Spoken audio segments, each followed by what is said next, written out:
Hey, folks, and welcome to a daily rating special. Yes, this week on the Daily Ratings, we are looking at the essential, the best of Fred Astaire. In the last 100 years of cinema, Fred Astaire is still known as the greatest dancer in film.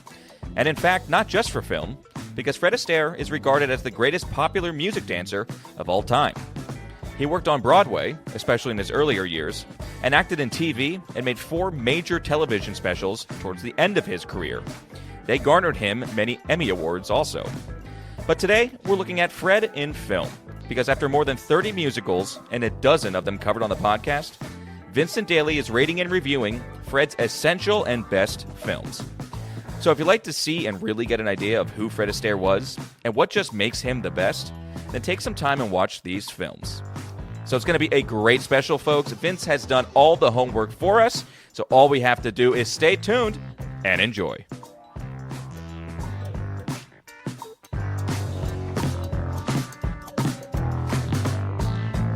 Mr. Vincent Daly, we'll bring you in now. How are you doing? Doing my great. Friend, buddy boy. Doing great. I mean, talk about a week of movies about what I want to watch. You were stepping. You were tapping away this weekend. Yeah, folks, let me start off with a heartfelt thank you. This is a 3-year project running on the podcast. Yep. Longer if you consider the Fred Astaire movies we did pre-podcast, but my work is shown in the 3 years of the podcast for Fred Astaire February, and let me just say thanks for if you're listening. This ain't gonna be doing good for the algorithms. We're missing an easy punching bag with Madam Web. Which I'll tell you what, we might have to watch just later in the year. Because I am hearing terrible. Right, worse than Morbius. Yeah. Worse of the decade, I'm hearing. Yeah. In film in general, yeah. And on top of that as well, I mean, it's going to be something that people are going to have to seek out if they're really going to be attached to this. So, folks, for the ongoing listeners, if you're in these few seconds before maybe clicking off the video, clicking off the podcast, understand that this is something I'm very passionate about and really hope to broaden horizons here with these recommendations. Yeah, I really like the special because I don't think a lot of people, I hope people just click on it like you said. Sure. Because I don't think, people just aren't that interested if you're under the age of 83 or something in Fred Astaire all that much. Yeah. But the thing is, then you watch his numbers and it is you don't get to see this on film a little bit. You know what I mean? People watch Ryan Gosling on La La Land. Right. And they think that, this is just something totally different. Exactly. And he is the best. He is the best of the best. Exactly. When it comes to this kind of stuff. Caliber. The tap dancing in La La Land is a joke compared to all 5 of these that we're going to be talking about. Right. And there's other movies that, people know Singing in the Rain and stuff like that. But it's the fact that Fred is so consistent and so widely considered. Like he's always given some of these top performances constantly. It's what makes him the best. So I don't know. So we'll see. I don't know if people's interest is automatically into something like this, but the history here and just the break, like I said, you did the homework. And 3 years, 3+ years of homework. And it's great now that we have the best of the best. So if anybody is interested, and that's the thing, I bet there's a lot of people that was just like, all right, I'll watch 1 or 2. Let's see what Fred Astaire is all about. At least you have a list here. Exactly. Where you know you're going to get something good. This is worth your time. All these are worth your time. And more importantly, I've done the digging, and this is really, we've done the essential type of specials before. I'm hoping that this will be kind of a format as well as the podcast goes on and on, that on the months that we dedicate to Westerns or potentially like sci-fi or something like that, creating essential lists, I want to become a little bit of a paper trail, a little bit of a breadcrumb to what we do on the weekly podcast. That then when the special comes out, this is kind of now the definitive list. And guess what? The proof is in the pudding. You can listen back to the work we've both done to watch these films and analyze and really determine what is the best. So yeah, it's a blast. These essentials are always a good time. Yeah. They're great mile markers. They're great, easy to search for. Sure. This is episode 122, but it's just easy to search for once when we start piling these up even more and more and more. Absolutely. For just usability factor. But okay, so we want to structure this just like a normal episode. I'll say you have 1, 2, 3. So you have 5 main ones, and not just because there's there just are 5. Right. You know, if there were 6, there would have been 6. If there was 4, there would have been 4. And then you also have an honorable mention in there, correct? Yes, I have one honorable mention that I just kind of put aside with it. But the 5, they're going to be a little out of order. Usually we do in chronological order from the year of release. This is going to be our first dip into maybe something a little bit trashy, but just kind of like a top 5 best Fred Astaire dance sequences. Yeah, a ramp up. Yeah, exactly. Kind of going in just from position 5 to number 1 of all time. So yeah, you said some interesting just when we were kind of conceptualizing the special a little bit and saying what direction you kind of want to take it. I'm excited to hear how you parcel film from the music numbers. Oh, sure. And are there some where the music numbers lack, but you're actually getting the most story out of it? So then that's tough for you as far as where to place it number-wise or something. Yeah. Because we all think of Fred for dancing. He is known for dancing. We think of the numbers. We YouTube the numbers. But at the same time, you still got to sit down and watch an hour and a half, 2-hour film. Yeah. You know, so you want there to be some sort of story going on there. Right, exactly. But as far as Fred goes, we'll just, maybe just start off a little bit with him. He was born in 1899. Yep. And his sister was the one that his mom and dad wanted to get into dancing. So as she was getting into dancing, Fred was kind of forced to kind of like be along for the ride. Also got into it a little bit. Wasn't about it at first, but was eventually pushed to it because of his parents. And sure enough, they just took off. It was really him and his sister that took off at a really pretty young age as far as making the way through dance studios and then actually getting into plays and then Broadway at a young age in the 20s. Yeah. He was already on Broadway with her.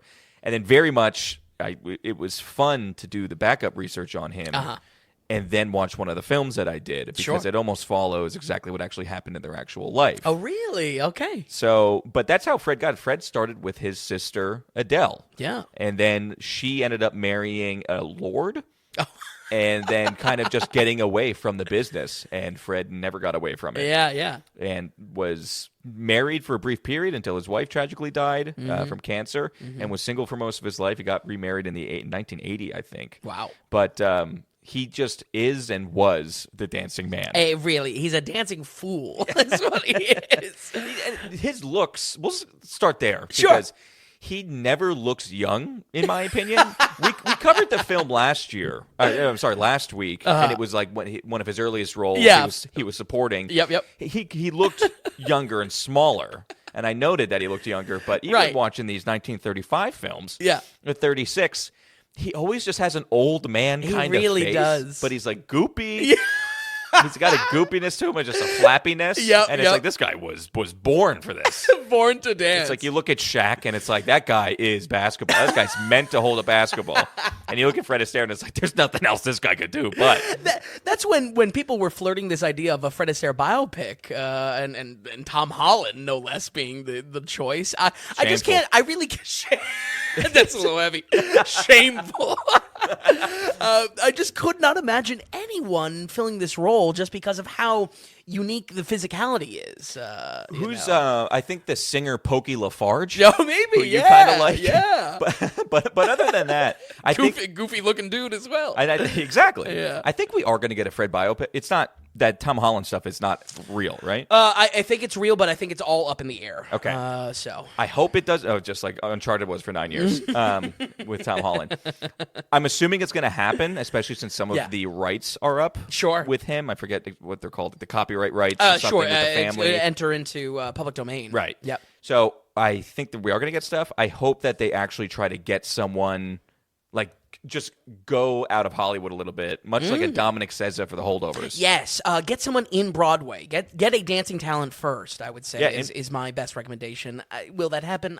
Probably not. You know what I mean? God knows we're just talking a couple mics here. Right. And we hope that people listen to this episode.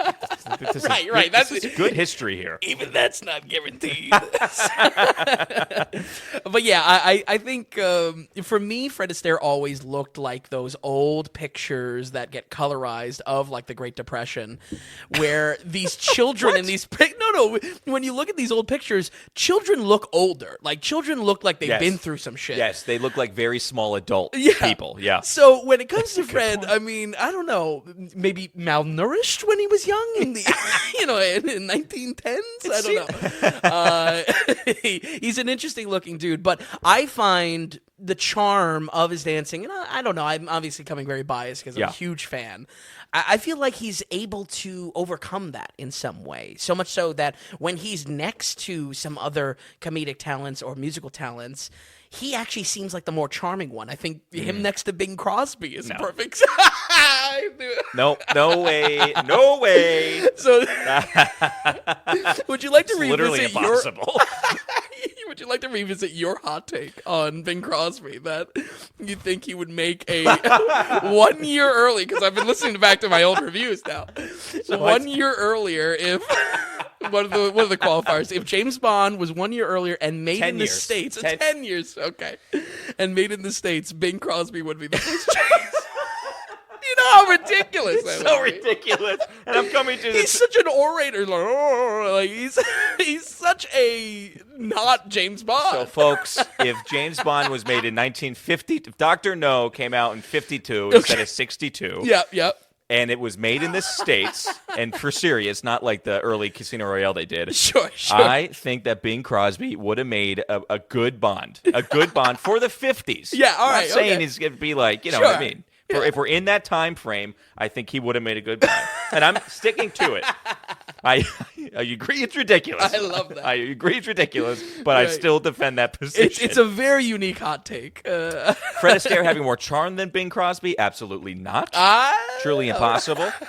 Well, that's the two sides. But I will say, I'll make one note, though, which is like, no matter how goopy he looks, this is what I love about this era, or when like musicals were like this were made. Mm-hmm. You have just flamboyantly dancing men, right, who honestly still seem manly. Sure, they're manly in their own way. Right. They have like this, I don't know, they do have like a male energy kind of attraction on screen with their female counterpart. That's like buyable. He still seems like the coolest guy in town, but it's just because he has light shoes on, you know? Right. It's impressive, because I don't think it could happen today. Right. I don't really know what's a manly man today either. But. Sure, and I think some of that gets slung at Fred's long periods of being single, for instance. Right. And some of that, just being around, him being a dancer, a tap dancer. But, yeah, I mean, I think in a lot of these if anything, in a slimy way, he's picking up girls and, much younger than his age. So. but he's cool. That's, the cool factor is alive. Absolutely. And then on top of that, you look at the movies in the 30s, what he's starting out with RKO Pictures. There is such a degree of, like, everyone's in tuxes, like, dressed to the nine. And it's just, I don't know, there's it makes me question two things. One, what was the actual reception of the layman going through the Great Depression and seeing what's on screen? What was the actual dialogue there among the masses? And two, was it really that like ritzy? Well, I mean, really. Was it the fantasy that they sell on screen, of really just rich performers being flown all around and just dancing in ballrooms, and that's why. And you hear about the old golden age of Hollywood and the amount of expensive or expenses on partying and a completely the birth of Hollywood and just what that entailed. But then also you look back at old pictures of like Ed Sullivan in the Ed Sullivan Theater, and people doing shows back then, even in the 50s and 60s, and people wearing suits. Mm-hmm. I don't, maybe we're just losing it as a society. We don't got suits. More and more slowly. Dressing up was just a thing you did. Even going back recently, watching The Sting, which takes place in the late 30s. Oh, all right. I love how trashy New York does look, or how the streets look, because it probably was like that. But still, people actually were wearing like 3-piece suits at least, or were wearing vests constantly. There was an effort. They just exactly. They just have nothing else to wear. Like you get your one suit and that's it. It's I think there's a lot of enjoyment in the time capsule element of these films, for sure. Especially just, I don't know. I mean, I don't speak for all cinephiles, but I know for myself that there is a base level satisfaction in knocking out something that's nearly 100 years old. That being a point of fascination of just like, wow, let me see if I can learn something here as far as filmmaking techniques or appreciation of anything. I know. You know? So. I've been thinking about that a lot just because, here we are in 2024, and we're getting to the point where, sound in film, in America film, was basically 100 years ago. Yeah. Especially towards the late 1920s. And it's like, wow, we're finally getting there. We're finally to be about 100 years. Yeah. It's funny to think how long ago the mid-30s are, but technically there are people alive in their 90s and 100s that might even still remember seeing this kind of stuff. Sure. Which is also cool to think about, that we're really only kind of one generation, one life away still just from these early pictures. Right. And there's something still connectable there. There's something there tethered to at least something. I feel like when you're over that 100-year mark, things change a little bit. Perspective changes. Yep. You start to lose that a little bit. Yeah. And if I'm going to make an argument with this special, folks, it is in that there is a timelessness aspect to all of these, and it is through the conduit of Fred Astaire's dancing. This dancing would be akin to if there was action movies back in the the 1930s.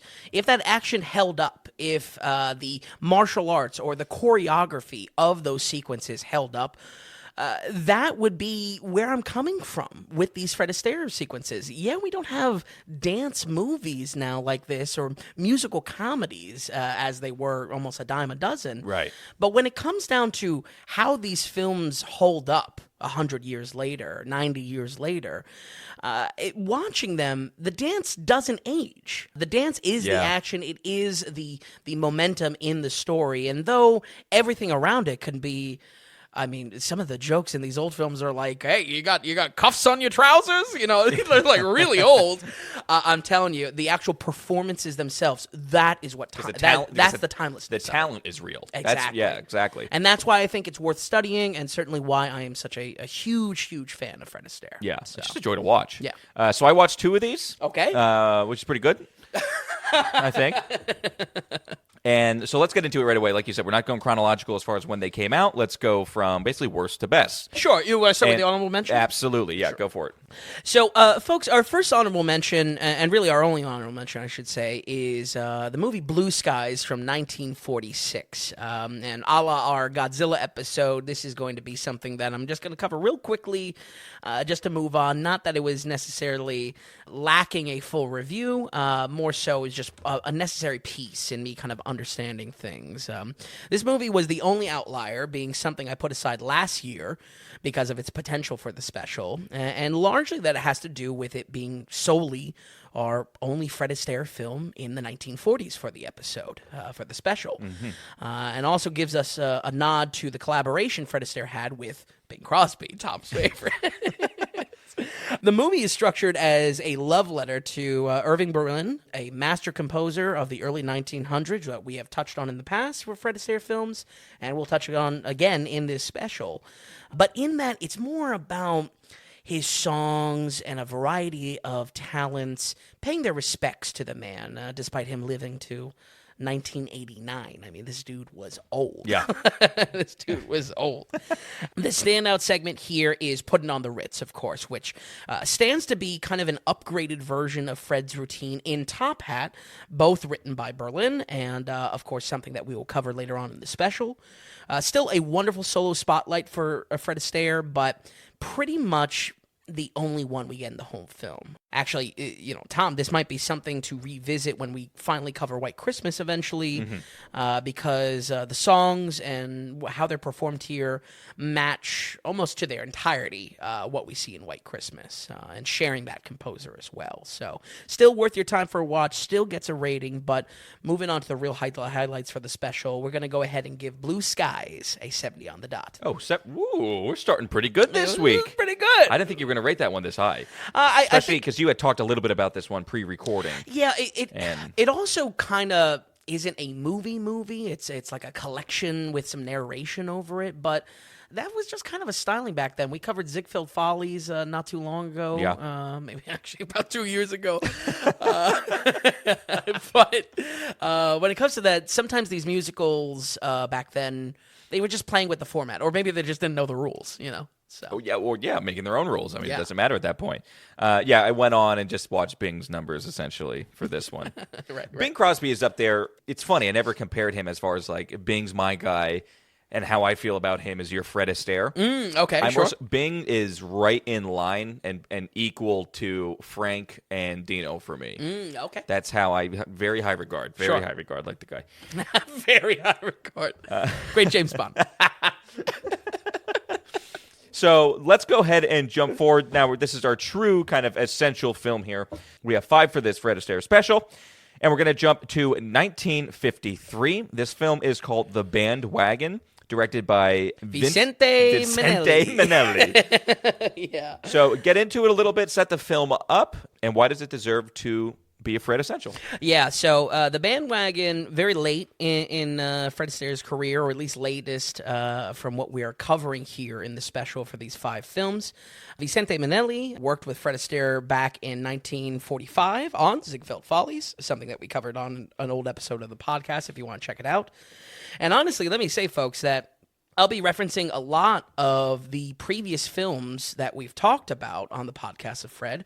That's where I'm coming from, in that I liked the breadcrumb aspect. I have the paper trail to show the different pieces of his career without necessarily highlighting these little pieces that aren't, essential, right down to the name. The songs were written by Arthur Schwartz and Howard Dietz, who wrote the original Broadway play back in 1931 by the same name. So we have a very late rendition, especially when looking at these Broadway to film turnarounds. Sometimes it's within 6 months for these old films. So this is a very fantastic. late adaptation. Assisting Astaire in the dance choreography is the legend Michael Kidd, who will go on to work on huge musical projects like Guys and Dolls in 1955 and Hello Dolly in 1968. Okay. It's fun, not a household name. Yeah. But probably easily should be or could be. I mean, that's going to be a repeat for a lot of these names, because when you research them, it's kind of like, how do we not know about these people, especially when it comes into the lyric composers? And just because, and there's less people in the industry back then. Yeah, so the crossover is huge. Right. Absolutely. I mean, even doing like RKO Pictures research a little bit, that's really where the film studio that Fred, they kind of picked him up and ran with him a little bit. Yep. But like Howard Hughes ran that. That was what did King Kong and I forget one of the bigger ones as well. But then just like failed so quickly and then got bought by like a rubber company. RKO Pictures. It's just crazy. It really is wild. Yeah, the boom bust. Especially in that time transition from talkies and whatnot. Yeah. And But just the connection of the big names in industry that stayed in industry and worked together, and everybody just it's kind of funny. Yeah, absolutely. Just doing research on these films. And really, just a quick side tangent. If folks, you maybe don't have an interest in the business of what that early cinema looked like,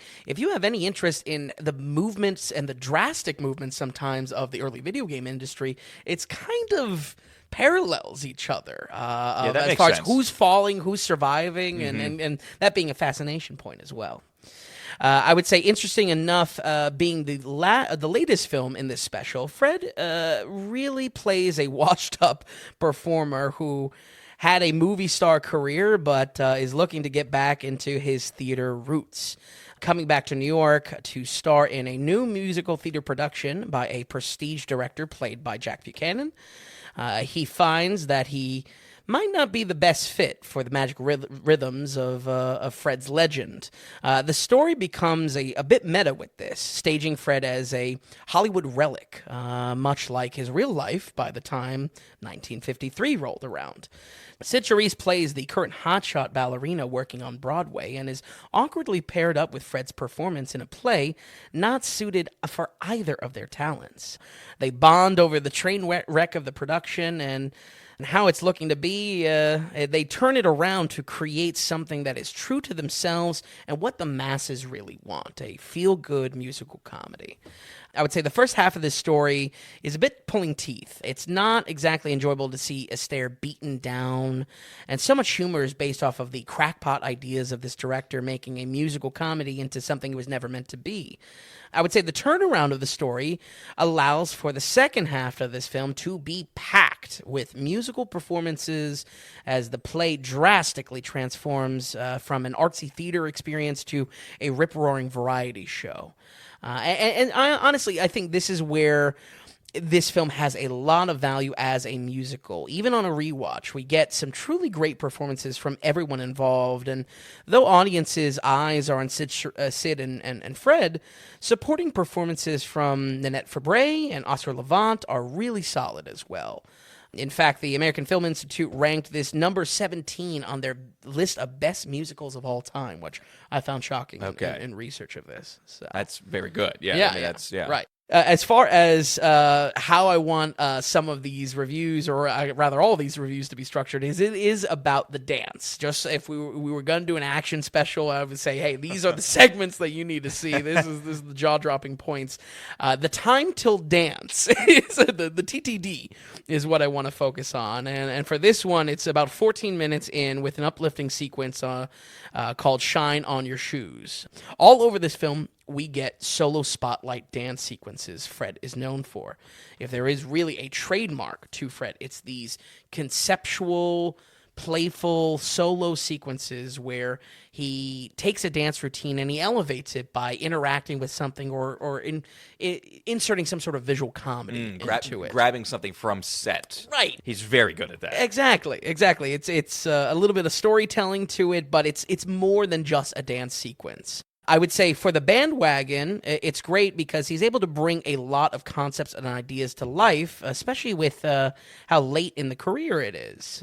Something we'll touch on for all of these films, but especially his work in the 1950s, that the concepts get loftier and loftier and more ambitious for that reason. This is a perfect example, as Fred's character is finding New York to be very different from the city he left behind, and using the arcade parlor as inspiration for his dance routine is what his later career is all about. This also features an early performance from Leroy Daniels as the shoe shiner, who will become a regular on 1970s TV like Sanford and Sons, and is a great dance partner for Fred. Kind of one out of nowhere, but really, really great to see them both on screen. I would say the main stretch of this film, there are plenty of wonderful music sequences, but the next real iconic dance sequence from Fred comes all the way at 1 hour and 35 minutes into the film. Might be surprising to hear that this gets a spot in the special this week for such a long gap between these kind of iconic dances, but I think it's important to recognize this dance sequence as one of the biggest impacts on history that Fred Astaire has had.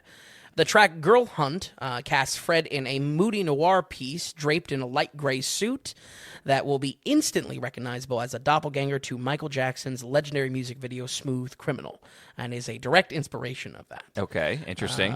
This routine is meant to be a payoff of sorts for the play, so it's more of kind of like a West Side Story styled interpretive dance sequence, and honestly, I think a little bit out of the wheelhouse for Fred, but I feel by 1933, he's trying to push the envelope a little bit. He's trying to change things up. He's trying to do more conceptual type of dances. Yeah. I think it's important. It's a great climax for the film and plays nicely with the story, trying to push him out of the comfort zone, which kind of dials back the blazing tap routine and focuses more on the narrative experience of it. There's a lot going. It's about a 12-minute clip. Yeah, it's a 12-minute scene, so there's a lot going on. Yep. And the thing that stood out to me when I watched it was how good it looked. Sure. And the feel and vibe of it. Honestly, I'm watching this, I'm like, wow, this is 53? Right. I feel like this could have been made in the early 80s. Yeah. And I would have believed it. Sure. I was talking the other week when we were watching, when we did The Color of Money, and we covered The Hustler as well, how I felt like The Hustler could have felt like a 40s or 50s movie almost. Right. I think it was made in the early 60s or something. Yep. And it's not just because that was black and white. It's because it's just also how it's shot, how the film looked, set pieces, just the way things were kind of set up. Watching this almost feels like stepping literally 20 to 30 years in the future. Sure. So as though you're not getting this unbelievable dance sequence, you're getting a choreography kind of 12 minutes going through set pieces and a narrative, and it very kind of cool to see. It was just great. The crispness of it and the way it all unfolded just Felt great, looked great. That's great that you experienced that as well, because that's kind of where I'm coming from with this timelessness aspect. Not only is the visual language on screen not going to change much from a modern Broadway adaptation. Right, yeah. On top of that as well, you're seeing some of the greatest performers to ever do it Right. on screen. So that's the opportunity here, and hopefully that kind of, again, adds to a very understandable fear in watching old movies. That's going to be boring. It's going to bore you to tears. But I'm telling you, with these dance numbers, that's the juice for the squeeze. That's what you're there for. And you'll find appreciation around it as well. I would say, honestly, without this Girl Hunt segment, though, this movie really might not make the cut. I think it's a great sequence that is surrounded by a fun musical comedy with a lot of standout talents, but it's really for that impact, the ripple effect of this single dance sequence into Michael Jackson's Smooth Criminal that kind of gets a second lease on life, a half-life to it in recognizability on screen. I would say, in line with ranking this as one of the best musicals of all time. I don't know if I would go that far, but I would say it's certainly well worth your time, and there's just so much to love around it, even though this might not be the strongest for our boy Astaire directly. The Band Wagon gets a 74. 74%. Yeah, I mean, really what these are all good films for sure. Yeah. It just goes from good film and just up and up from there. Right. 74%, very, very good score. It does have very high praise, and just watching a little bit, I kind of like it sitting at a 74 more because, like I said, even that piece that we were talking about towards the end of the film, it is not a rip-roaring machine gun dancing. Right, you know what I mean? That you would expect from him as well. Exactly. It is definitely a little bit more of a play aspect, more choreography. It's interesting, but it's different, and it looks cool. Okay, Ben. All right, so that's 1953 with Band Wagon. We are going to jump pretty early, which is 1935. Yeah. And at these mid-30s, this is when Fred started getting lead roles. Yes. Right? It was more so very late 20s or early 30s supporting, because it's definitely off-Broadway now. And here he does kind of... I don't know. There is a shared lead a little bit with it, but this is only his fourth film. By fifth film, we're in that full stretch that he's now the full leading man. Right, okay. This film, 1935, it's called Roberta, directed by William A. Sider. And again, same deal. Let's get into it. What are some of the dance numbers, and why is it in this spot? Well, as the only fourth film, like I just said, it's the earliest we will cover for the special. With that earliness, it's also sponsored by the NRA. Yikes. I don't know what that's about. Yeah. Is it the same NRA? I think so. Of all my research. So they had skin in the game with it. Directed by William Sider, like you said, Tom, an early talent in cinema with over 150 films ranging from 1915 to 1960. Wow. I mean, the dude is... That's also my curiosity in covering old films. Like, these dudes were machines. Like, maybe there's lack of quality in that, but there's got to be something good as well. Yeah, it's the way some films got made early on as well. Sure. This is how John Wayne was in 250 films, because he was in 80. Or more than 80 before Stagecoach, before 1939, wow. which is the film that brought him into his persona. Proper light. Yep. It took him 80 films to get there. Right. But a lot of old films, it's funny to think, you would think it would be expensive, it's a new technology. Right. Just making the cameras, producing film, reproducing it for screens. Distribution. The B-market film industry was huge, and not many people saw these B films. Sure. Most of them are destroyed by now. Yep. But they were often called like 3-day pictures or something like that. Okay, and you would make a whole movie in 3 days. Sure. And that's what a lot of these films in the 20s and early 30s were. Very interesting. Which is why you can pump out, for directors, 2 or 3 a year. Yeah. And for actors, 5 or 6. Yeah. Sometimes acting in them. Absolutely. And we'll even run into that with RKO's production of Fred Astaire's movies. Right. Because William A. Sider, I was, again, a name that did not spring to life for me. Right, but then to hear he did 150 films. It's crazy. Right. And his first films were in 1915. So he's old. In that transition of talkies and whatnot. Because, our oldest film we ever did, was that Battleship Potemkin? I think so. Is that 1919? That has to be. I mean, you covered some old. You covered The Laughing Man. Yes, The Laughing Man. I also Vampire. Oh, right. Yeah, those horrors are, I would say, are the only chance that it gets older, because I feel like horror could maybe translate as kind of semi-scary. Maybe not. I don't know. Well, that end was very European, because back then, really, America was not big, they were like fourth or fifth in the film industry Yep, as right. far as size when you were in the teens. German and French primarily. Right. Were the Russian hotshots as well. Yep. But 15 years old. Yeah, Anyway, he gets it. so by 35, he's well in his groove. William Right, Cider. he's working. But I would say the only other time he works with Fred Astaire is 1942's "You Were Never Lovelier." But other than that, he stays clear. I would say this film is an adaptation of the Broadway show of the same name, with just a 2-year turnaround to get on screen. Kind of what we mentioned with the last review.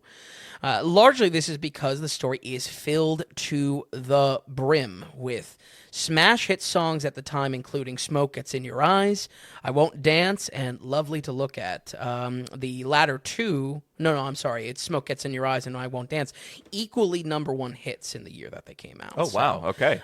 Fred is not only attached to these very successful projects, landmark films as far as musical comedies. On top of that as well, he's also probably audibly one of the most recognizable voices back then as well. Funny to think about him that way. Yeah, But exactly. it's true, yeah. Yeah. As is the case with these earlier films, Fred Astaire is in he's a traveling band leader that goes to Paris chasing after some performing gig. Like you mentioned, Tom, earlier, this being only his 4th film, we see what we saw last week with Flying Down to Rio, where Fred is in more of a semi-supporting role than rather his full lead that we're used to him. The real focus of this is his best friend and manager, played by Rudolph Scott, and he is visiting his famous dress-designing aunt and falls in love with her assistant. When that assistant is given the reins to Paris's premier dress designer, we see the two of them come together to make a smash hit. As the country bumpkin, Rudolph he knows next to nothing about dress designing, which puts him at odds with both the industry and his romantic partner, and really is mostly played for comedy. When I first saw this film, I was originally skeeved by this plot thread of making dresses that were less revealing or more conservative, and kind of had me looking sideways at, the production money here. But on this rewatch, nearly every female character makes fun of his sensibility, and it really is played more for jokes, that he's an outlier to the industry and doesn't know what he's talking about, rather than be kind of a moral thread in the film. Ginger Rogers still is Fred's partner in this, and is playing more of a comedic character than most. She is a charlatan with a heavy accent, edging her way into French society. And music-wise, Irene Dunne is a tremendous singing talent, and shown perfectly in the classic rendition of "Smoke Gets in Your Eyes." I mean, it really is wonderful. Definitely an older style of singing that we'll get with this. Absolutely a powerhouse when you see her on screen. That's excellent, and it's so not shocking that these two on screen, even going back to the last film that we covered, you could see it on screen back then. Yeah. Where it's like, these two are it. Oh, sure. We keep these two together. Absolutely. And we've got gold every time. Absolutely. And that's what really results in that 9, it's a 9-movie run with RKO Pictures, and Fred Astaire and Ginger Rogers are locked in with it, so... with this supporting role in mind, though, Time Till Dance takes a solid 25 minutes until we get some first real footwork here, if he can even hold on 25 minutes. This does pay off, however, giving one of our best Fred and Ginger performances that is wonderfully playful rather than the straight romantic spin we get in this era. The piece, "I'll Be Hard to Handle," really blends everything that is great about this duo. Their chemistry is electric on screen as they build the comedic dialogue into the routine, and is just looking like they have so much fun together. I feel like this is a standout dance sequence amidst great dance sequences all over the special. Yeah. "I'll Be Hard to Handle," I feel, more than most, sells the fun in the partnership that Rogers and Astaire have on screen, and why it is electric, and why it works for so many audiences at the time and still works today.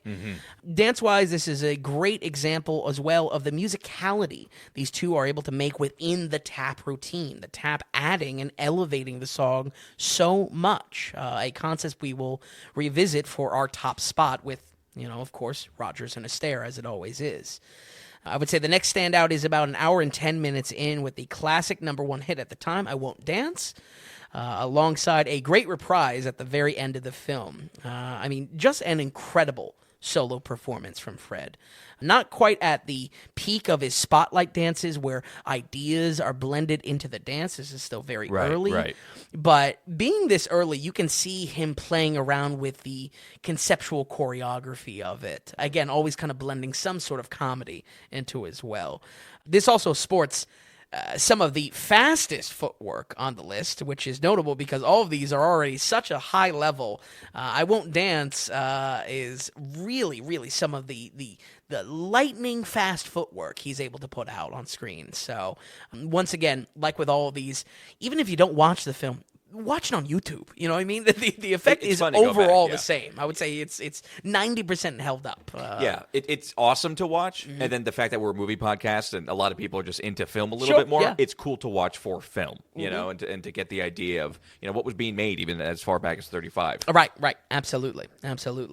Like I will probably repeat myself multiple times as special, I really do beg everyone listening to watch these two sequences on their own. When it comes to I Won't Dance, when it comes to I'll Be Hard to Handle, I mean, these are really the moments where, for my own watching, it clicked for me. And I said, wow, this is no average performer. It feels special. Absolutely. Honestly, I can understand how the jokes and dated elements of a 1935 film might not be everyone's bag. Believe me, I really do get it. But if you're curious why Fred and Ginger were so well known, not only as a dancing duo, but a rom-com powerhouse, I'll Be Hard to Handle is a perfect vertical slice demonstrating why. And if there is any doubt to Fred's footwork, I Won't Dance is one of many you have the delight to check out after the episode. We're going to go ahead and give Roberta 1935 a 75. 75%. Excellent. And I like that you highlight those two specific numbers in there. Yes. I would be interested in going back and making my own music list just on like a music app to listen to during work or something like that. Yeah, sure. You know, Blue Skies, I mean, I love Blue Skies. Right, and it was done so many times by Bing or Frank. They did them. Yeah, that's just the number pieces are kind of cool as far as just making your own playlist of a step back in time a bit. Yeah, and if there's any proof to the colossal hits these old hits were, you know, though you may not be hearing the original rendition of them, they are constantly being remade come the 50s and the 60s by the crooner type of singers, the Frank Sinatras, again and again. Yeah. It's funny. I never thought about how, like besides White Christmas, how actually not only are the songs that are representing the dance sequences are actually major songs in the public at the time. Yep, absolutely. So again, another window kind of back in time. Yeah. Okay, so let's go on to our next film, kind of the third you have on the list. This is in the same year, 1935, as Roberta, but it came out after. Yeah. So this is called Top Hat, directed by Mark Sandridge. And we're in our same RKO Productions, Ginger Rogers type thing going on. What changes here, you know, in this 35? Like you said, it's kind of this is fully now starring Fred and Ginger. Yes. Not really shared roles. Yep. So let's just get into it. Top Hat, how did you like it? Well, Top Hat is Fred Astaire's fifth film and largely considered to be his masterpiece, ranking second most successful after 1948's Easter Parade, which we, of course, covered on the podcast. This marks the third of 9 films with RKO Pictures produced during a 4-year run.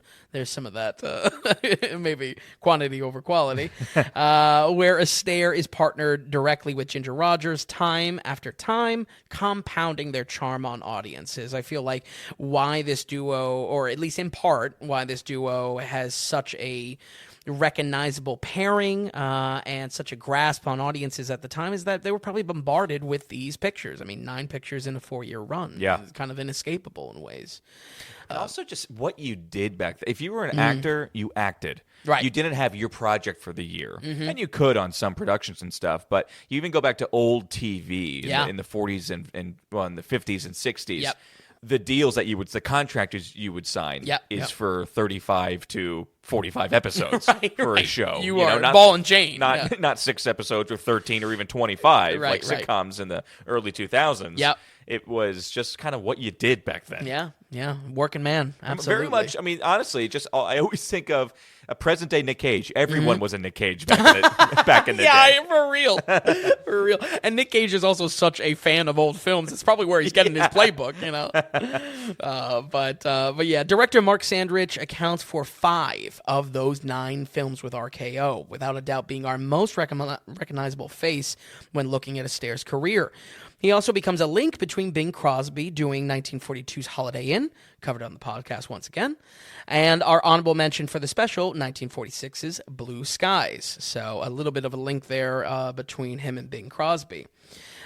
We get a quick guest spot of Irving Berlin himself in the film, adding to this classic element. Once again, writer of countless songs that would be considered true classics. Here, I think the crown easily goes to Cheek, which has been peppered into so many other things, including The Green Mile and a personal favorite, Boss Baby, as well. The legendary Max Steiner finally fills a musical director role here, equally a powerhouse attached to some of the greatest films of the Golden Age. I'm talking Casablanca. I'm talking Gone with the Wind. This movie is stacked with early talent.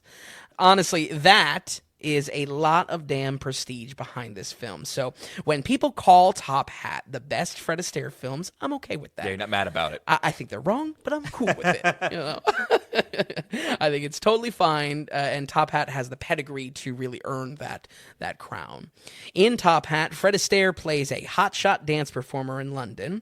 The show he is part of is produced by his wealthy friend, played by Edward Everett Horton. As an absolute tap dancing fool. I mean, this is where it comes in, the goopiness of it. This is super goopy. Yeah, this is mega Top goop. Hat. Yeah, mega goop.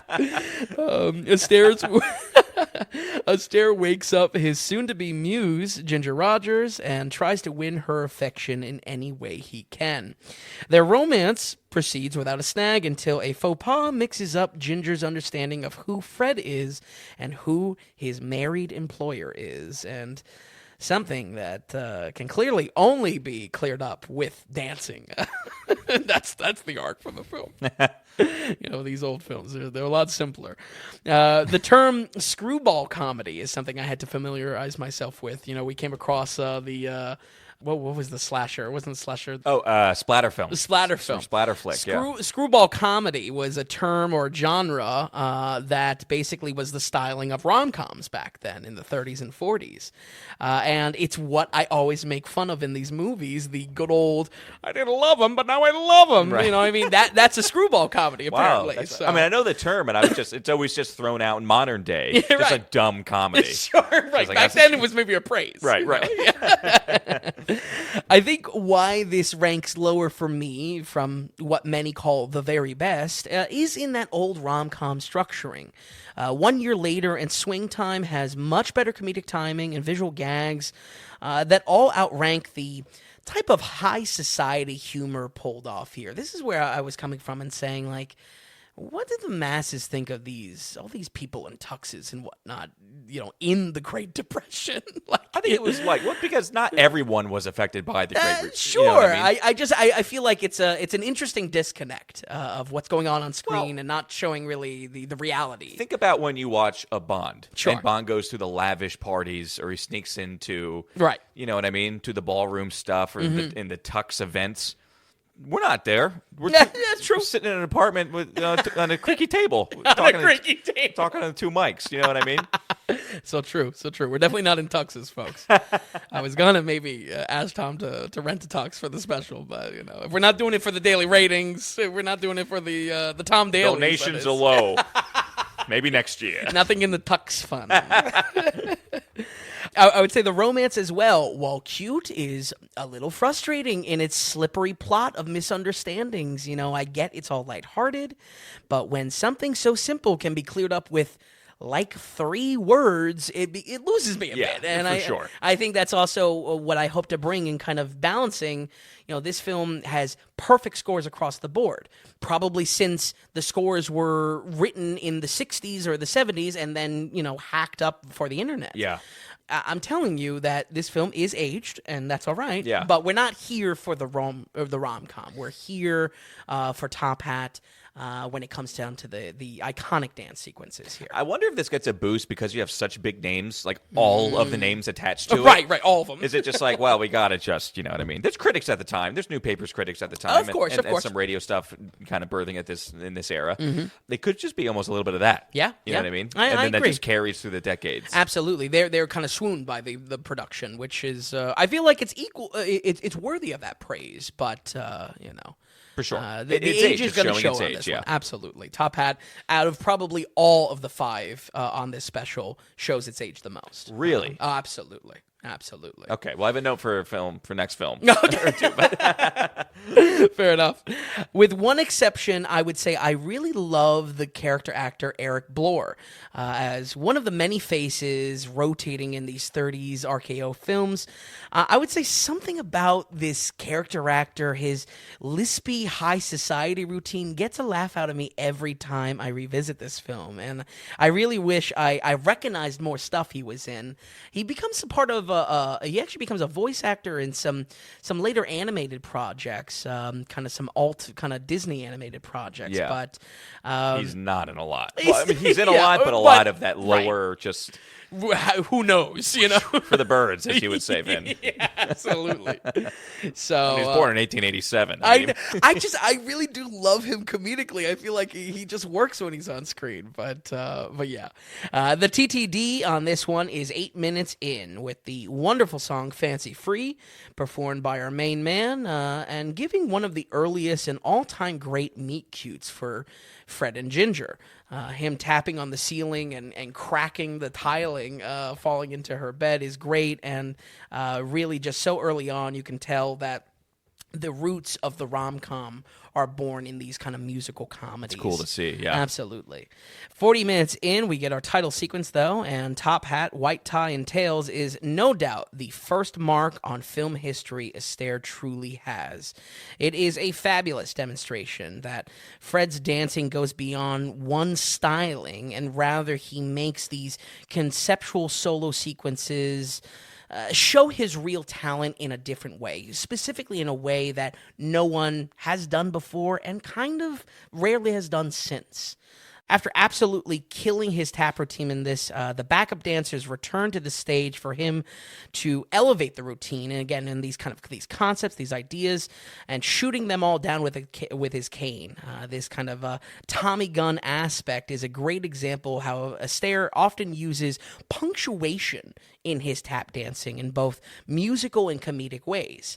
His taps are synchronized with him shooting down the people, and when he goes into the Tommy gun, it's all rapid fire. It's just great. It's just such a charming and the visual comedy that is there just works so well. Top Hat is something that is parodied as the years go on. Yeah. I have a very bad example, but I think I know what this is going to be. One that I will hopefully return to one day. My childhood favorite, Batman Forever. Oh. Did you expect that? Jim Carrey as the Riddler, of course, pays homage, if you to Fred Astaire when he's putting the brain drain on his boss. So that's early Vin fell in love with this long before I knew what routine it was tied to. I would say there's only one performance to outshine everything else here, and musically, the performance of Cheek to Cheek is just a perfectly romantic example, being just as iconic, showing the pair of Rogers and Astaire, if not being even more iconic in the song itself. I would say these 3 sequences are standouts, and the reason why I would say it's worth watching these films at all. And while Top Hat definitely shows its age a little more than most on this list, I would say it still should be celebrated for the timeless performances that are held within. We're going to go ahead and give Top Hat 1935 a 78. 78. Climbing Very up good. there. Yeah, climbing up. All good movies. Yeah. I mean, 78, as we say, folks.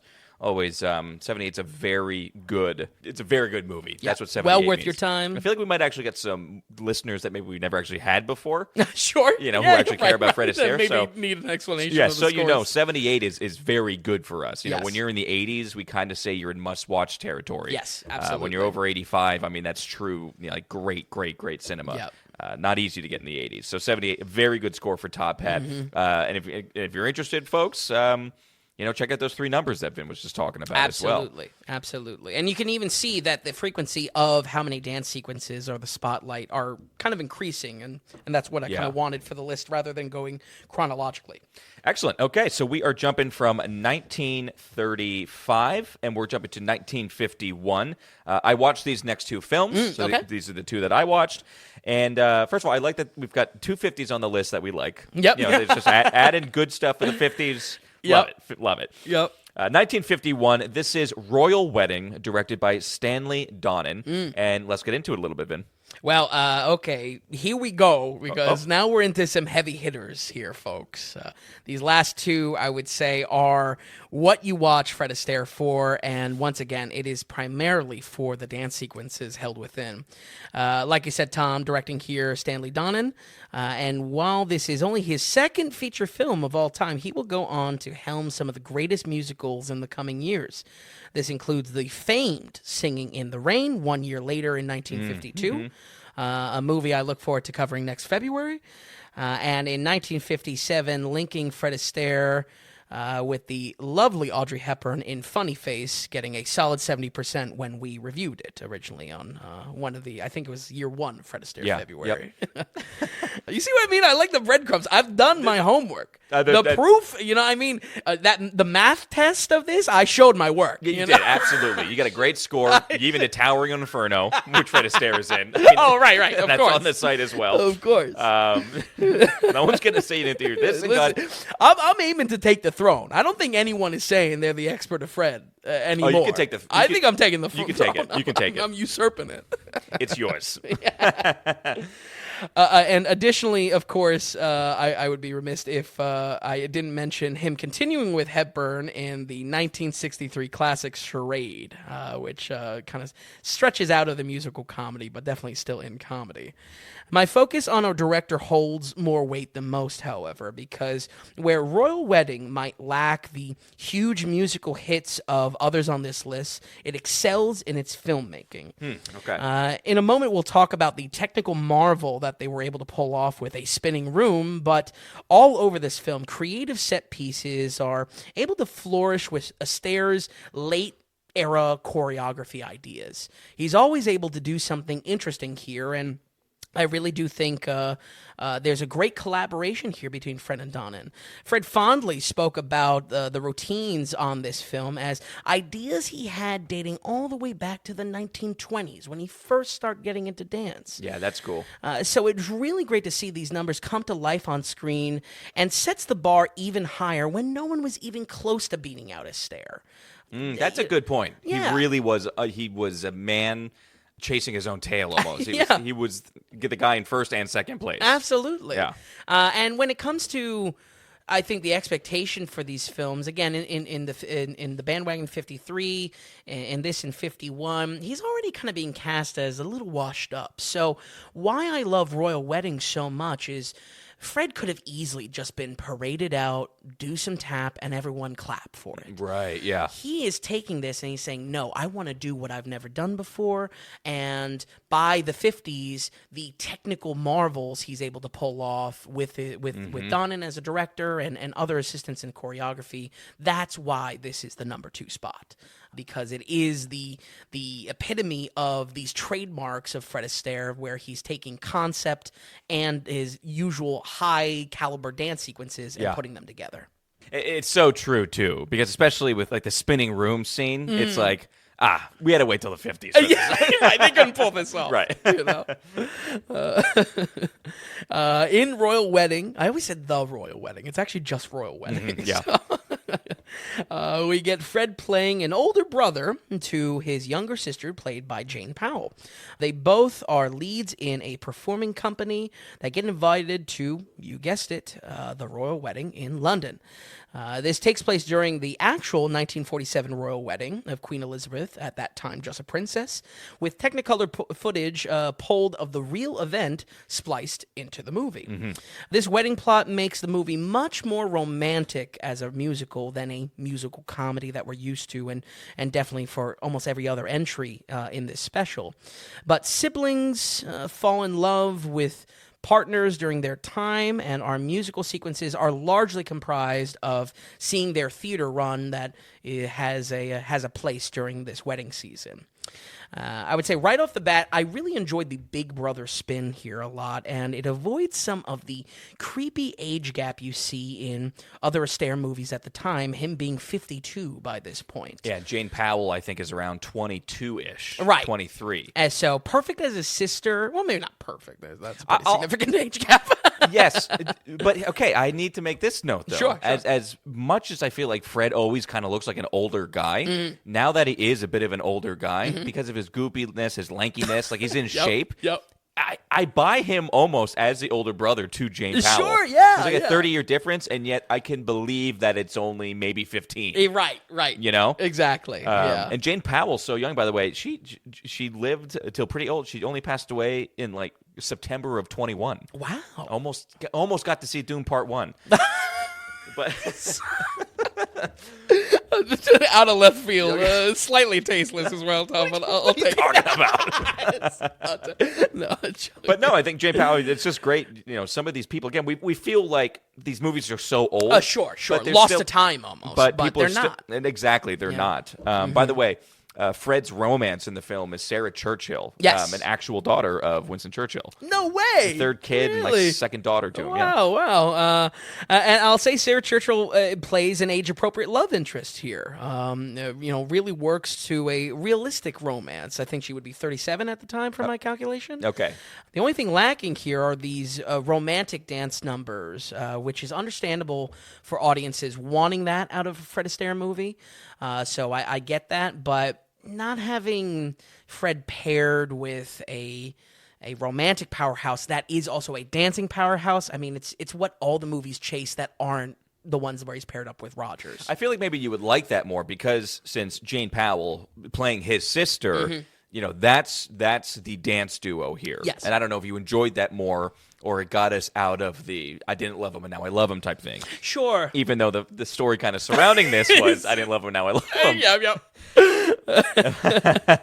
Yeah, so I don't know if it escapes it entirely, but I feel like where Royal Wedding maybe ranks lower among critics, appreciators of this type of movie, is because they want that kind of direct link between romance on the dance floor and romance, period. Right, okay, that makes sense. A quick note before, and then you can just run with it, though. I alluded earlier where a film kind of reminded me of Fred's real life a bit. It's this film because it's so integral to him and his sister doing this act together. Yeah. They're wrapped up in this production and in real life. Right. Once when they started going in productions, they went off to England and they worked a lot in England. Oh, really? And I think and that's how she met a lord who she ended up marrying. Wow. So England was kind of their last stop after doing some Broadway stuff, or they came back briefly until she split off and kind of retired from that. And Ed kept on going, or Fred kept on going in New York and pictures and stuff. And absolutely matches the arc of the story as well. Exactly. So it was enjoyable. I'm glad I did the research before watching it. I was like, this is kind of interesting. Yeah, absolutely. I think that's great. Yeah. I would say last note with just some of the age aspect, what I was happy this avoided with the older brother, younger sister aspect is even from our same director, Funny Face, while iconic, Audrey Hepburn is stunning, it falls victim to that. No less 6 years older. Fred's even 6 years older, and then they're pairing that romantically. It's I don't know. It's a little bit of a gut reaction that I don't like it. Sure. So I feel like that's going to be the case in a lot of modern viewings of that. So, we are in the big leagues now, though, because Time Till Dancing on this one is the very first scene. the dancing, it's right there. Giving us a performance with Fred as the movie star of a play, or rather as the star of a play, not a movie star. The movie is really chock full of wonderful performances, a real bang for your buck. And again, it's already tied to the musical theater run that they're doing. No less than 17 minutes in, however, we get what I would say is the single greatest solo routine Fred has ever made, in my opinion. The warm-up dance titled Sunday Jumps on the Ship Ride Over. If you remember this, Tom, I referenced this in our Magic Mike review. I do. I remember it. And, when it comes down to it, why I referenced it in that movie, I think it was Magic Mike 2, or I'm sorry, Double XL. Yeah. He's using the many different objects in the room to dance around and kind of create a enchanting masterpiece. Fred, that is, maybe Channing Tatum, depending on how you swing, but certainly equally enchanting in different ways. Why I think this is one of the best. If I really had to give it a number, my second favorite dance routine from Fred Astaire.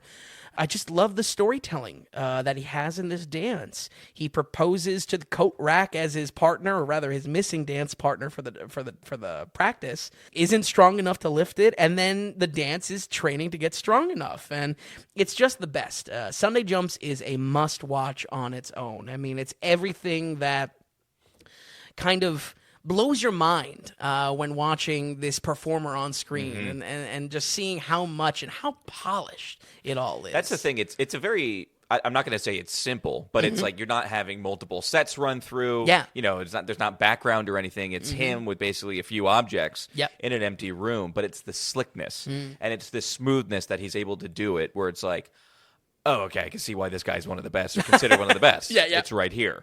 The professionalism, almost. Yeah, absolutely. The Royal Wedding is known for its cinematography work, most of all, however. And like I said, matching the technical advances to Astaire's concepts and ideas is a wonderful evolution of what we see in his dance routines. We see this in the swinging stage of the ballroom dance on the ship. The track Open Your Eyes is interrupted with a storm at sea, and Astaire and Powell fight the sway of the ship. This is probably not the biggest technical marvel, but it's cute. It's cute. It's cute. I mean, at best, it's like a really good Star Trek effect where like they're leaning to the side. So most of all, this is shown in the match between choreography and camera work found in the rotating room made for the track You Are the World to Me. I'm not messing around here. This is a landmark performance in cinema history. This is an all-time great performance for me because it embodies what a musical is about. Not just a Fred Astaire musical, not just a 1930s, 1950s, you know what I mean? It is what a musical is about. Fred wanders love-struck, and only when his emotions are at the peak, he springs into dance and song, and also the reality kind of changes around him to illustrate that peak in emotions. Astaire and Donen were able to make a rolling cage for the room where the fourth wall is fixed for the camera. The camera operator was then secured by an ironing board. I kid you not. That was really fun to research. So that the illusion of Fred dancing on the walls and ceiling is created. I would say the ripples of this performance can be felt in music videos and technical wizardry behind the scenes still today. And Donen, as a director, actually borrows the same exact method for Lionel Richie in 1986. Of course, in the spirit of the dance that inspired so many videos. That's identical to Girl Hunt going into Michael Jackson. I feel like, if we can't maybe connect the dots to post-70s, let's say post-60s, for where Fred is spiking, he kind of has this half-life that he's being referenced in things that we may not realize at the time, but are very popular music videos or little homages to his songs or his singing. It's funny, like so much started it back then. Yeah. And he was able to just evolutionize, if that's a word, just keep things going. Right. Keep pushing it to where you just have to look at it and be like, okay, we just have to take it. You know what I mean? He's the guy. Right. Yeah, he's already built up, he's already built things 3 different times almost, or reinvented himself a little bit. Yep. It is an incredible scene. It's awesome to just watch. Can you set it up again a little bit? Like, we have a rotating room, but it's shot, to me, it feels like the camera... What is moving and what is stationary? The room is spinning. The room is spinning. And the camera the camera is spinning too, but it is fixed stationary to what is the real floor of the room. That allows Fred, as the free, no strings attached type of thing, to operate and seem like he's walking and dancing on the ceiling then. So... and I don't know, when it comes to like production elements like that, I think us growing up in the 90s, there was a lot of gimmicks and kind of technical stuff like that being thrown into films.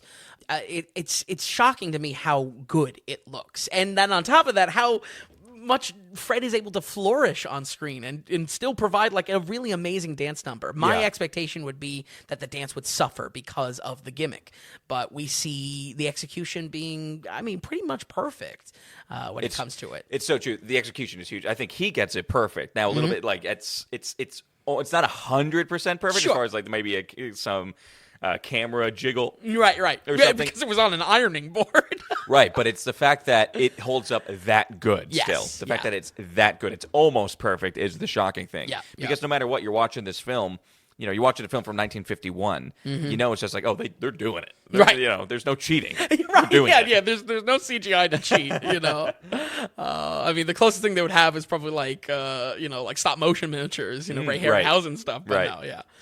Just a standout segment, I would say.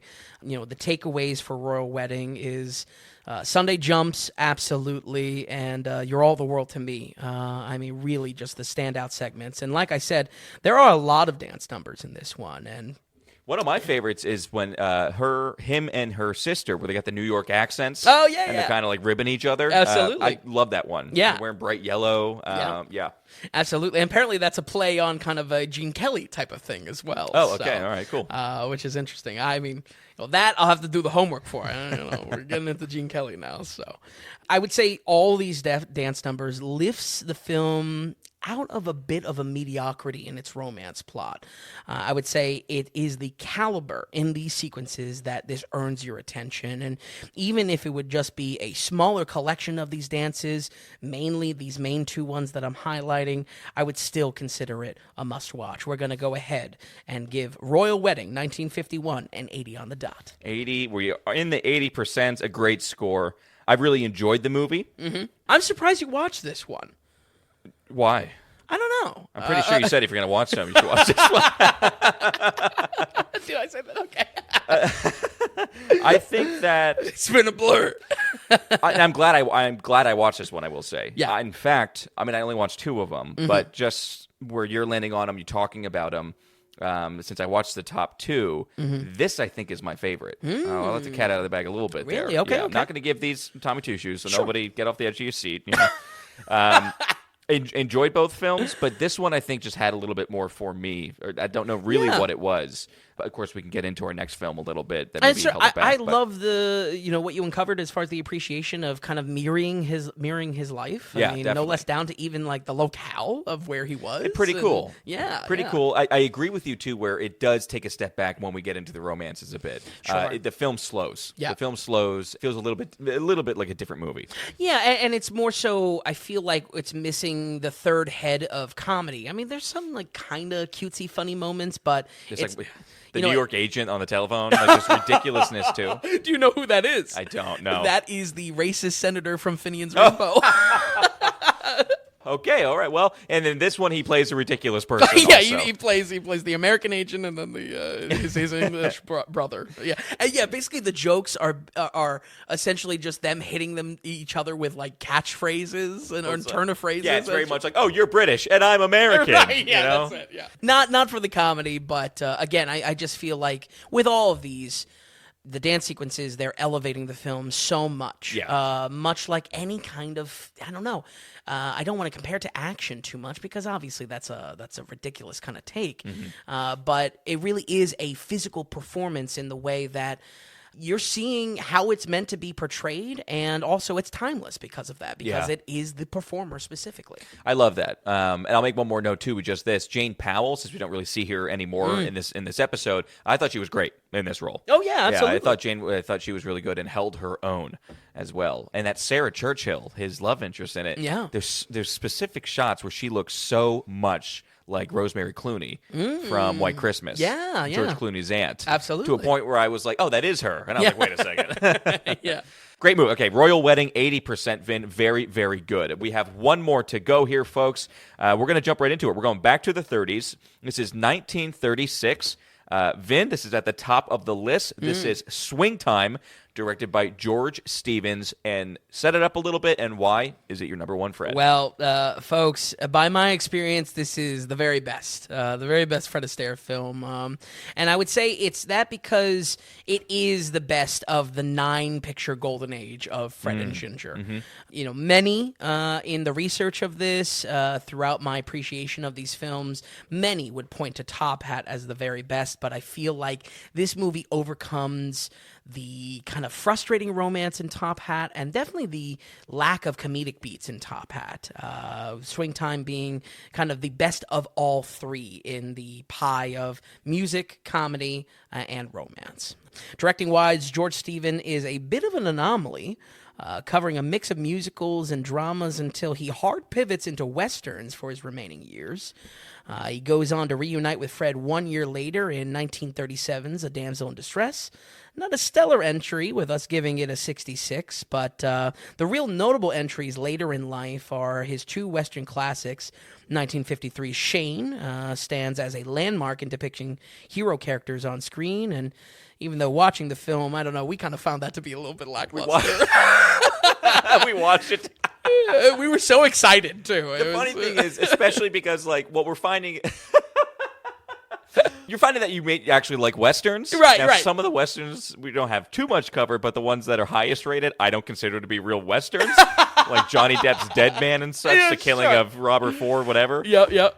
But so watching Shane, you would think one of us is going to come out liking it. Right. And by the end, we just kind of get annoyed by the boy. Yes. The more I think about Shane, the more I love it. Right. In reality, watching it had different feelings. Right. Definitely a case where you respect it, but maybe not like the most enjoyable watch. I do think we need to give it another watch. I don't think it's not on the podcast, definitely, and it's not on the website either. Right. Maybe down the line we'll rewatch it. But I mean, if the director's doing that, big time director. Right, yeah, big time director. The second in that turn to westerns is James Dean's last film, 1956 Giant, which is something that I would like to cover come our Western month in July. So, but yeah, big time turn for our guy.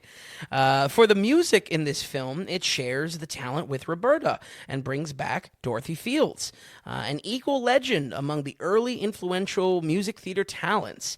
Fields was part of the Tin Pan Alley crowd. Also, another thing I had to research. I didn't know what Tin Pan Alley was besides like a turn of phrase or something like that. This group of music writers were responsible for much of the music we hear throughout the 1930s, and is historic as one of the first female songwriters to make the jump and successfully to Hollywood. This film features the iconic track "The Way You Look Tonight," winning an Oscar for Best Song, which Fields shares with collaborator Jerome Kern. And once again, in the kind of ongoing theme of this special, the second life, the half-life that so many aspects of these movies have, this song, once again, has lived on to much other media, including Chinatown and Star Trek alike. The Way You Look Tonight, it really is one of the most iconic, and glad it got the Oscar win, even though, I mean, I don't know what's in the running for 1937 Oscars. The smaller list. Not as many awards go out there. Right. 10 nominees. Yeah. Swing Time, I would say, works better than many of the RKO era movies because each piece is so strong on its own. That certainly extends to the production talents, but I think I found the movie is a perfect three-way split, like I said. The romance, the comedy, and the music, and, of course, dance sequences. In the story, we follow showbiz and, really more appropriately, gambling addict Fred Astaire as he moves to New York with nothing but a top hat and his lucky quarter.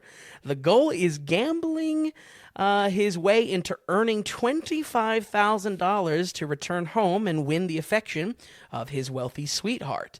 By my research, $25,000 in 1936 amounts to a little bit more than $500,000 today. So we're dealing with a severe degenerate gambler as our main character. Yeah, talking about the hustler earlier. Yeah, right, exactly. I was shocked watching this film from the get-go to find him and his main kind of partner, male partner here, Victor Moore, playing Pop Cardetti.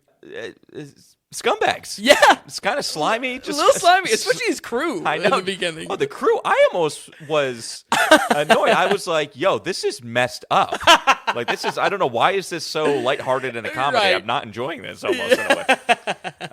But yeah, straight gray characters for sure. Yeah, absolutely. I think that's where I kind of enjoy it because I like at least being surprised. It doesn't seem like the typical characters written, absolutely. And especially even within like these RKO films, like it's not the typical characters, and I think that's why I enjoy it. And I also think that's where it escapes some of the screwball comedy rom-com stylings that I think are a burden. There's for something else going films. on here a little bit, and I think what I'm assuming too with this, the comedy hits in a certain different way because you're dealing with a more edgy character, dealing with other edgy people a little bit. Especially when you think about the gambling scenes and things like that, there's a little bit more to work off of when you have a character like this, or two characters for sure. Even if you think about the screenwriting, the plot, there's always kind of inconveniences thrown in. It's always solved by gambling. And I feel like that's just a good way to dig yourself out of a hole, keep pacing snappy. I don't know.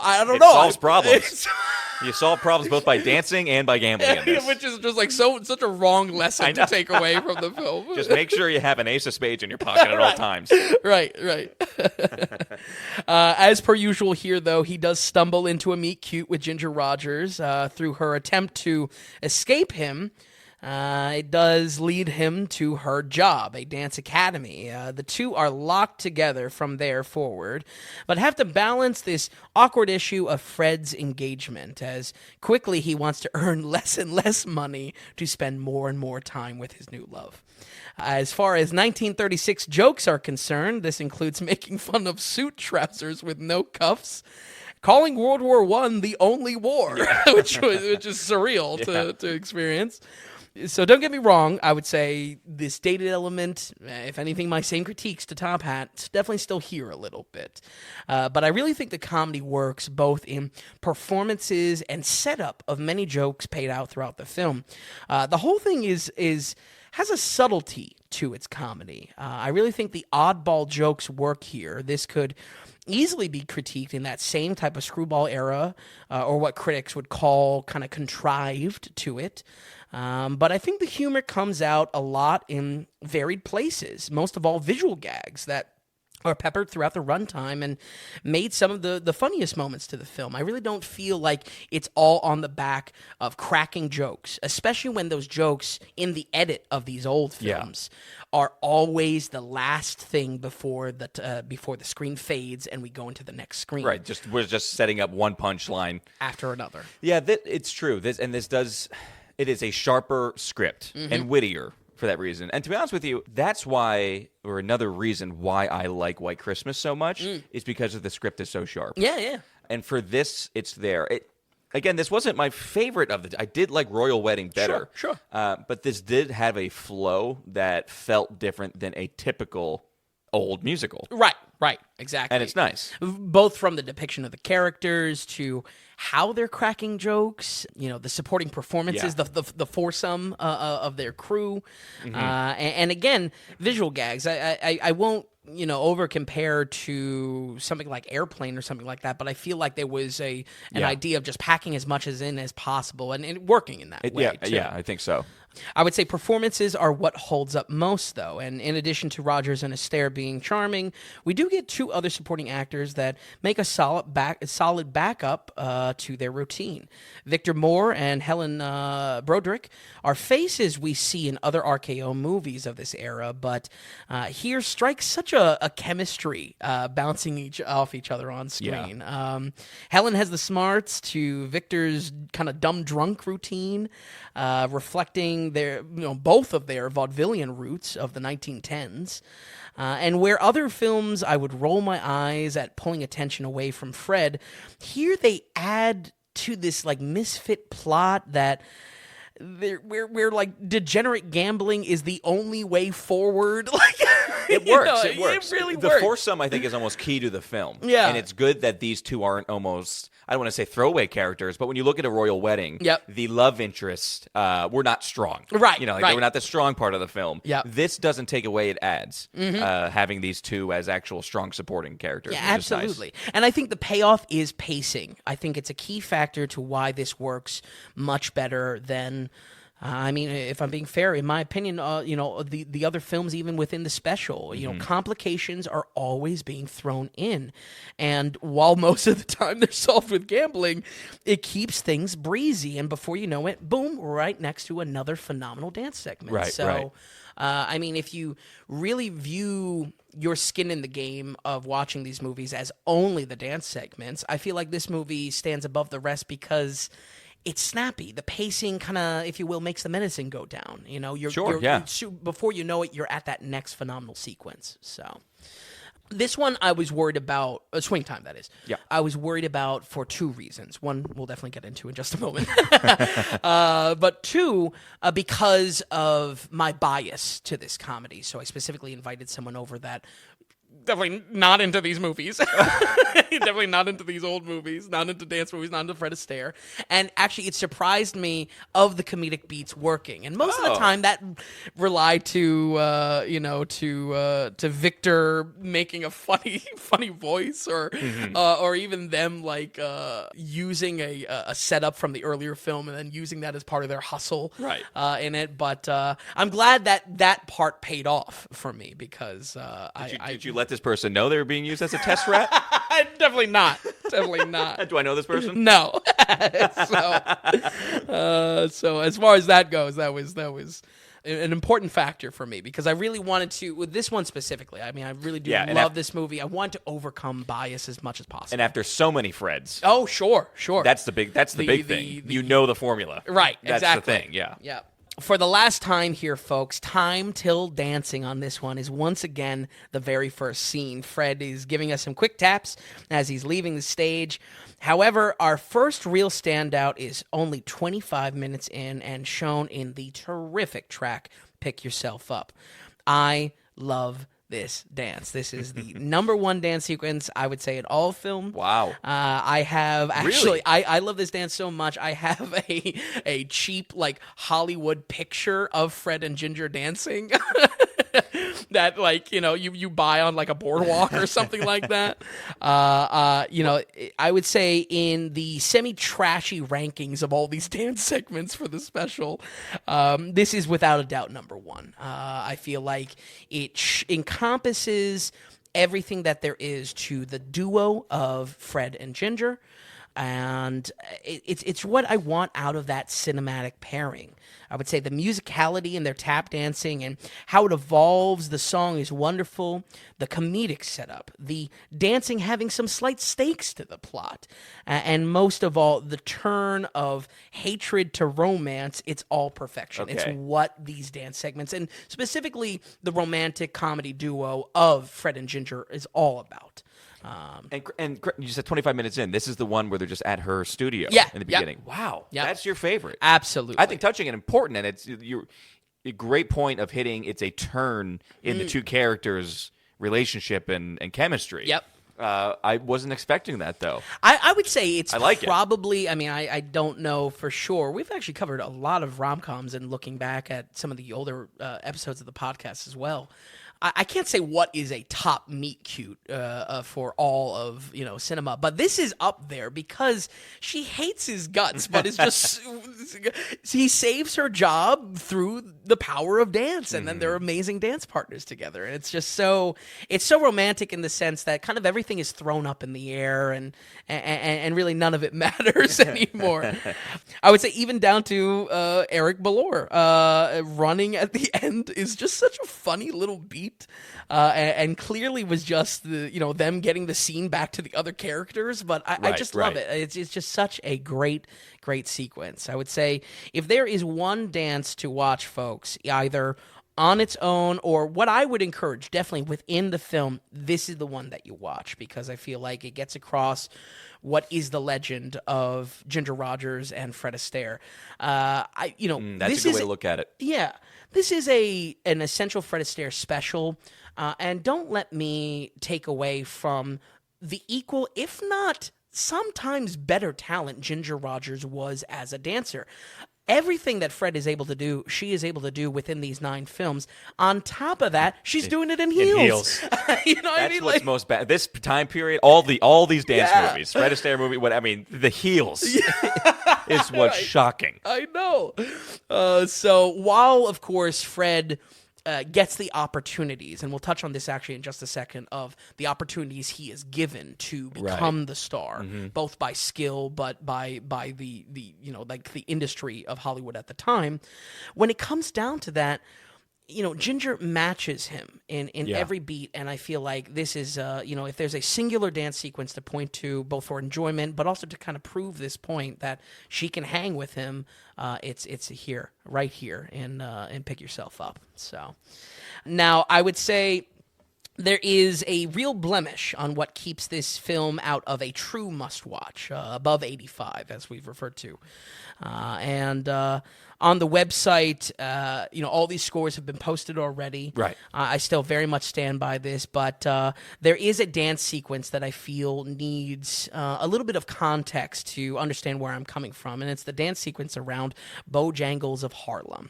This is a sequence of a well-intentioned tribute to Bill Bojangles Robinson, a legendary talent famous from his own dancing in the Shirley Temple movies. Despite an excellent spotlight choreography, frankly, the style that Fred has as a trademark, it's something that I have to confront as unacceptable in modern day for the inclusion of blackface. Now, an early review of mine that I'm frankly a little proud of tackles this topic, and it goes back to year 1 of Fred February when we covered 1942's Holiday Inn.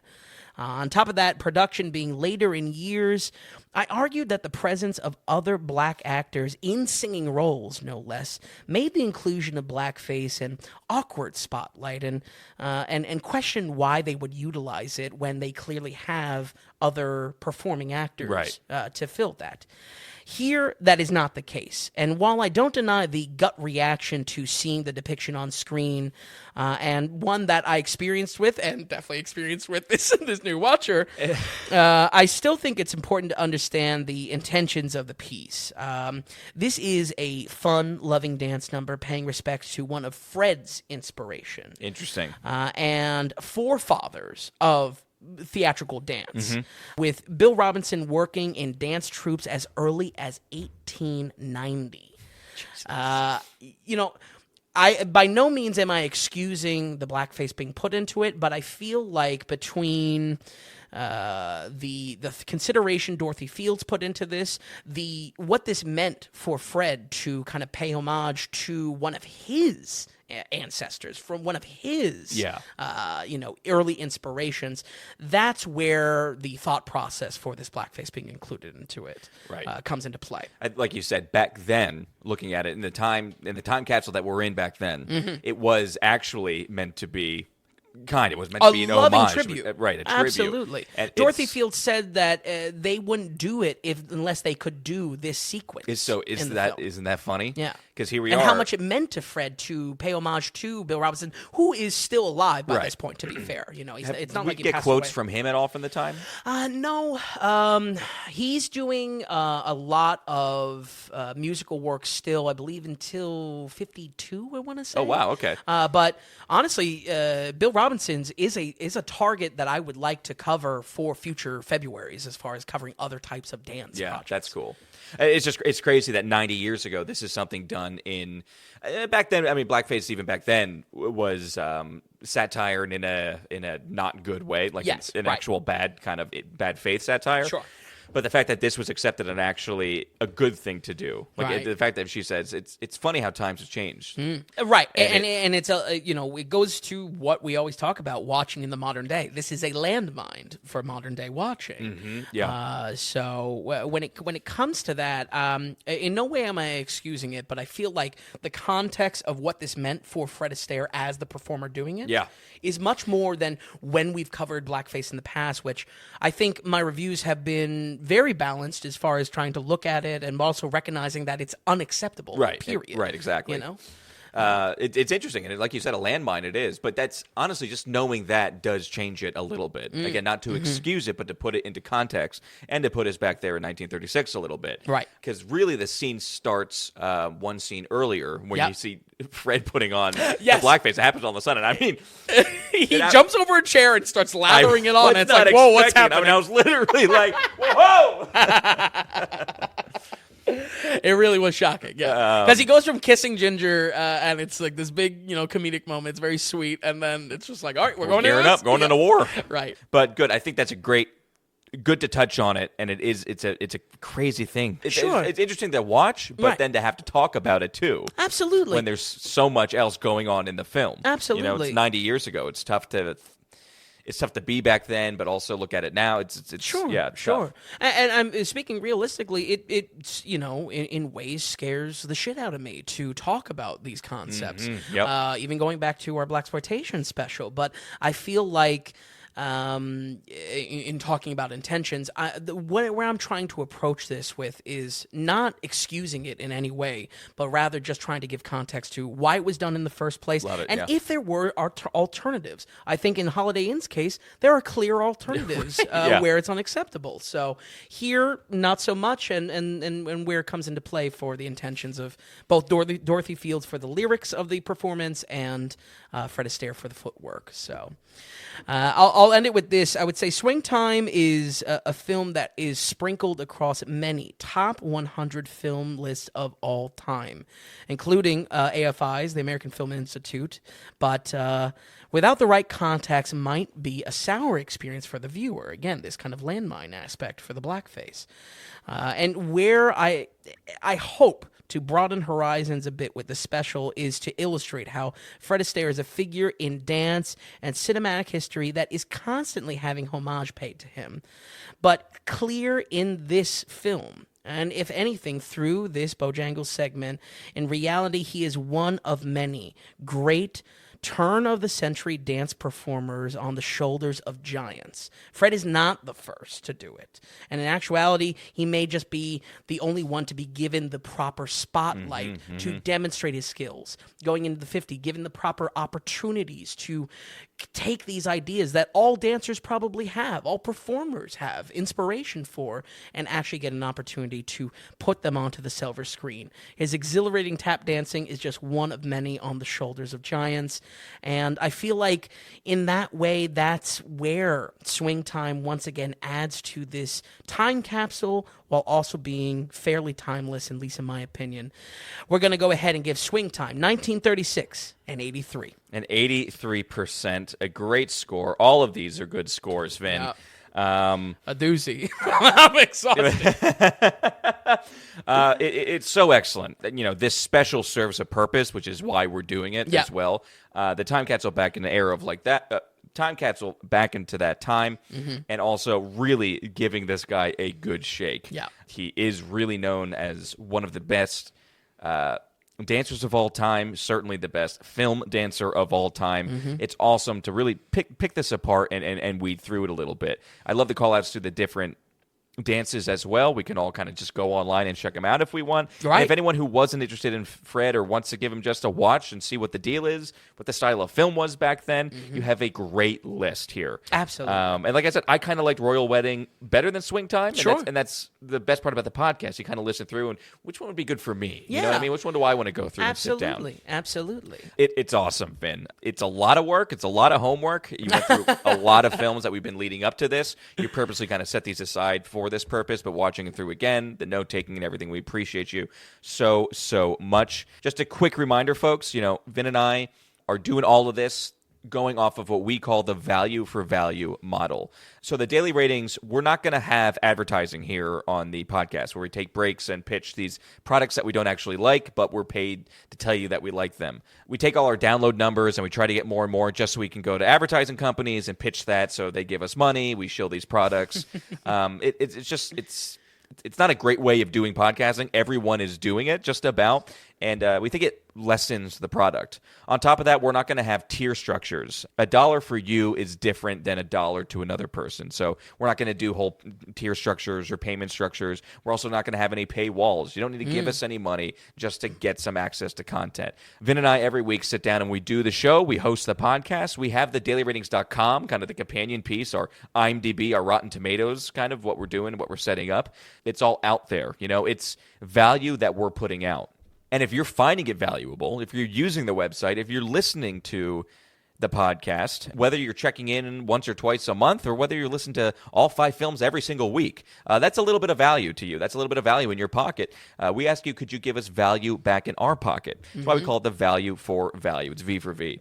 You go to the dailyratings.com and you head to the donations tab, and that's how you can make a monetary donation to us. It could be through PayPal or just through your card or through Venmo. We do Satoshis as well if you're podcasting 2.0 and into that. And when you donate, you become an actual legit producer of the Daily Ratings. So we'll put your name in the show notes. That's a big thank you. Because just like in Hollywood, when you financially support a project, you become a producer of that thing. So since we're a movie podcast, we think that's pretty appropriate. So become a producer. When you donate, you can send a producer note in, whether it be through PayPal. You can email us at tom.vin@thedailyratings.com and send a note in to us when you donate. It could be questions, comments, critiques, random questions. It could be about anything. It doesn't have to be about film. If you have different ideas or things that you would like to see changed on the podcast, we'll take it in consideration. We've done it in the past. We could do it as well. It's a through line to you. Again, it's at dailyratings.com. You head to the donations tab, show us what value you're getting, and become a producer.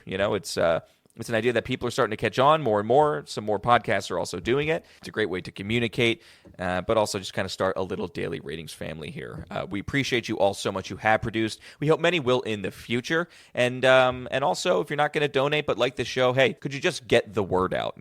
Get the message out. We're growing our numbers slowly, and the more you guys kind of get into other people's ears, or if you hear somebody bitching about Rotten Tomatoes or talking about that kind of stuff, that's where we love to be. Exactly. Get us in the conversation. It's where we want to be. So again, it's dailyratings.com. Vin, looking at these scores, looking at Fred Astaire, do we have finishing up notes? Anything, any general comments about the man himself? Anything you want to finish on? Well, you got me thinking, if we had a sponsor, I don't think they would allow us to do a whole Fred Astaire special. So I'm grateful for that. True. That's they see good. that and be like, maybe we're not going to advertise on this one. Who? Essentials of who? Yeah. So, I mean, like I said in the beginning, this is the epitome of what I want to watch. Yeah. Not that I just interested in old films, but I have done the homework throughout the years, and for future type of essentials, when we're looking at maybe one specific figure, whether that be an actor or otherwise, I really would like that when it comes to when we focus a month on them or a concept of it, that the podcast, all the previous episode, is a companion to that. So for any reason you're not done with Fred after this, please give our old episodes a listen, because I really do stand by all the reviews on this and been taking this very seriously, as I truly do care about this. For the future Februaries, now that we're putting Fred aside, I really do still want to focus on all-time dance performers. This is Gene Kelly. This is Bill Bojangle. Okay. The Nicholas Brothers and other dancing legends, whether they're even just kind of one-time dancing projects. Right. So, is there another guy you want to add to that list, maybe? No. No. Oh, okay. All right. Who's the other guy? Ben Crosby, but that's He's fine. not dancing. Bing Crosby, he does a little clippity clop stuff when he has to. He does. Right. Oh, he's clippity clopping. It's true. He doesn't. He's not much of a dancer. But yeah, that's kind of what I want February to become in the legacy of this project. I love that. Dedicate a film a week in February to one of an old school classic musical dancer. Right. Singing in the Rain. Lot more, right. Guys and Dolls. You know what I mean? These are things that I would never find time for in other places in the year. I feel like that is the respect we can pay to Astaire. And titles that everyone knows. Yes. Like big films in cinema. Of Everyone course. knows the name. Right. The question is, are you interested? Are you not? How do they actually fare in exactly. in Is it modern worth your day? time? Absolutely. It's awesome. So I love Dedicate as we close the book on Fred to open a new book as far as just that genre goes. Yeah. And there's something, I mean, just so deeply cathartic of watching these movies and trying to really get heads or tails on what's the best dancing performance from an actor that I love so much, and closing the chapter on that. I mean, it's awesome. It's rewarding. So, yeah, absolutely. Excellent. Vin, excellent work. I love doing these specials with you. Yeah.